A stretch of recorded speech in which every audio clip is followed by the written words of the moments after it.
आपने बोला कि आपके जो सबसे नज़दीक वाला चैप्टर है इसमें वो हनुमान जी वाला है। जब मैंने 24 अध्याय देखे, विषय सूची देखी, तो इसमें अध्याय नंबर 5 E+R = O, ये इसने मेरा ध्यान आकर्षित किया और इसको मैंने सबसे पहले पढ़ा चैप्टर को। इसके बारे में थोड़ा डिटेल से बातचीत करते हैं। और मुझे बहुत ये एक बिल्कुल अलग सी चीज़ लगी, और जब मैंने अपनी ज़िंदगी पे भी इसको लागू करके देखा तो मुझे लगा कि यार बहुत वैलिड है, क्योंकि आदमी कहीं ना कहीं चेक करता है और फिर लगता है कि यार 100% सही है। तो E+R = इस अध्याय के बारे में थोड़ा बताएं सर। इस किताब में सबसे पीछे आखिरी के बिल्कुल पेज पर सबसे उसको उलट दें तो एक कोट लिखा है मैंने, वो मेरी जिंदगी का शायद सबसे अच्छा कोट है जी। और वो किसी जयपुर के प्रोग्राम में मेरे मुंह से स्वतः ही निकल गया कि घटना का घटना आपके हाथ में नहीं है, घटना में रंग भरना आपके हाथ में है। मैं थोड़ा सा इंटरप्ट कर रहा हूँ। इस कोट को जब मैंने ये पढ़ा तो इसको आपके नाम के साथ मैंने 10 बार तो जरूर कोट कर दिया। अरे अरे अरे अरे, अद्भुत है ये अपने आप में। जयपुर के एक इवेंट में मेरे मुंह से निकल गया। स्टेज पे कभी कभी निकल जाता है, आपके मुंह से बहुत कुछ निकलता है, लेकिन कुछ ऐसी चीजें होती हैं जो कल्ट हो जाती हैं कि फिर यार फिर दोबारा नहीं बोली जा सकती। कि घटना का घटना आपके हाथ में नहीं है, घटना में रंग भरना आपके हाथ में है। तो ई तो है घटना, जिसको बोलते हैं इवेंट, राइट। और आर जो है उसमें रंग भरना, जिसको बोलते हैं रिस्पॉन्स, और ओ है उसका आउटकम।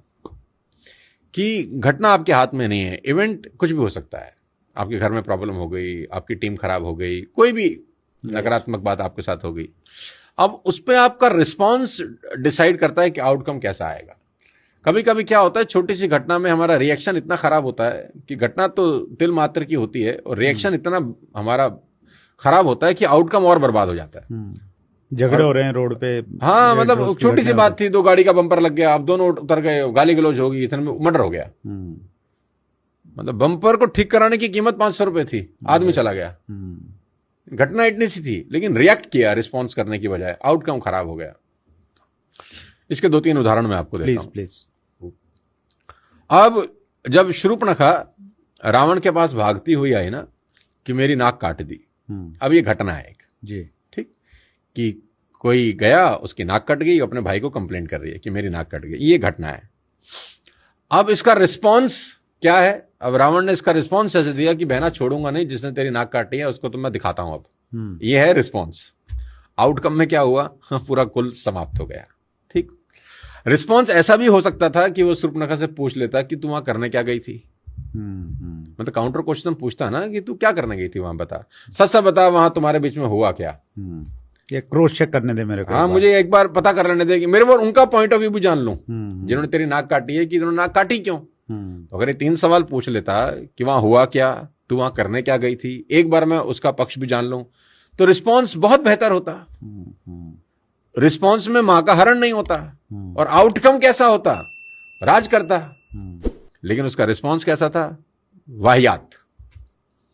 घटना तो सिंपल थी, लेकिन रिस्पॉन्स वाहियात था, तो आउटकम में कुल समेत मारा गया। अब दूसरा उदाहरण लो।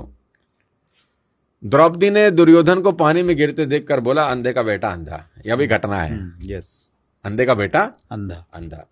अब उसका रिस्पॉन्स कैसे आया? उसने बोला, जब मौका मिलेगा तुझे बताऊंगा मैं। उसने चीर हरण किया। आउटकम क्या हुआ? 100 भाइयों समेत खत्म, समाप्त। रिस्पॉन्स ऐसा भी हो सकता था कि उसके बोलने से थोड़ी ना तू अंधा हो गया।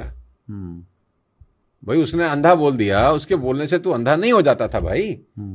अब आपको किसी ने गधा कहा, किसी के गधा कहने से तो आप गधा नहीं होते ना, लेकिन जैसे तुमने बाजू चढ़ाई कि तुझे बताता हूं अब हुए कि तुम गधे।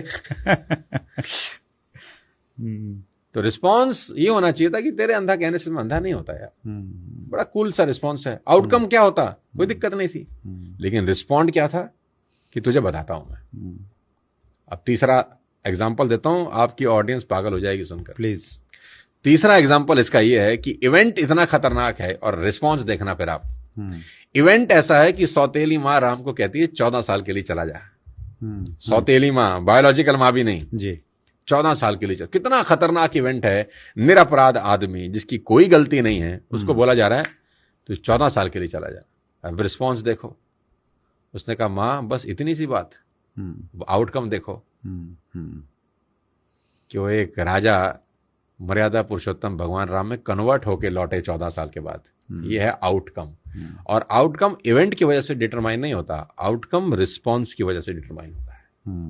अब 3 आपको मैंने अलग अलग एग्जाम्पल दिए, पहले 2 में रिस्पॉन्स इतना वाहियात था, कुल समाप्त हो गया, और तीसरे में रिस्पॉन्स इतना शालीन था कि आज युगों बाद भी भगवान राम की चर्चा होती है सिर्फ उस एक रिस्पॉन्स के कारण। अगर वो अटक जाते उस दिन कि मैं नहीं जाता, मैं कैसे चला जाऊं, गृह युद्ध हो जाता।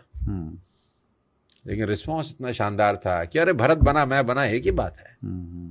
देखो कमाल हो गया है। सारा खेल उस आर का है वत्स साहब, जो ई के बाद आता है।